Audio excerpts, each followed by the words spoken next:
আমার কাছে এরকম প্রায় কিছু মক্কেল আসে, এক একজন এসে বলবে দিদি আমি কিন্তু আমার কেসটা হাইকোর্টে করব।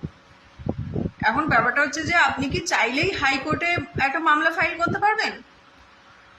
হাইকোর্টে তো ফট করে ভাবে যাওয়া যায় না, কিছু কিছু পার্টিকুলার জিনিস আছে, সেই বিষয়ে মামলা হলে তবে আপনি ডাইরেক্ট হাইকোর্ট বা সুপ্রিম কোর্টে যেতে পারেন।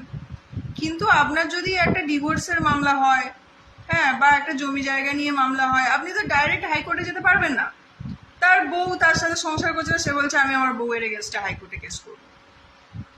এইভাবে তো হয় না। আপনাকে এই সমস্ত ছোটখাটো ডিভোর্সের মামলা, তখন কত কোনো জমি জায়গা ইনজাংশন স্যুট, ঠিক আছে, এই সমস্ত মানি স্যুট, এগুলো তো আপনাকে যেটা আপনার জুরিসডিকশন করছে, আপনার যে থানার আন্ডারে যে যে ক্রিমিনাল মামলা হলে ক্রিমিনাল জুরিসডিকশন, হ্যাঁ, সিভিল মামলা হলে সিভিল জুরিসডিকশন, যে সিভিল জাজ আছে বা যে ক্রিমিনাল মামলা যে ম্যাজিস্ট্রেট আছে, এদের কাছে গিয়ে আপনাকে প্রথমে মামলা করতে হবে।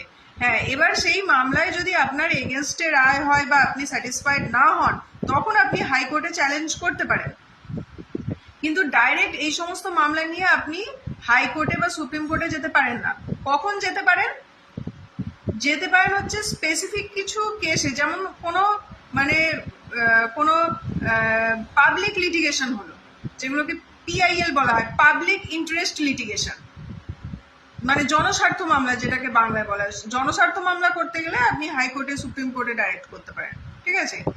বা আপনার ধরুন কোনো ওই রিট নিয়ে, মানে যে আপনার রাইট আপনার আছে, যে রাইট টু প্রাইভেসি, হ্যাঁ, হেভিয়াস কর্পাস, এইসব নিয়ে আপনি মামলা করলেন, হ্যাঁ, মানে কনস্টিটিউশনাল রাইটস যেগুলো আছে আপনার, ঠিক আছে, সেগুলো আপনি হাইকোর্টে করতে পারেন।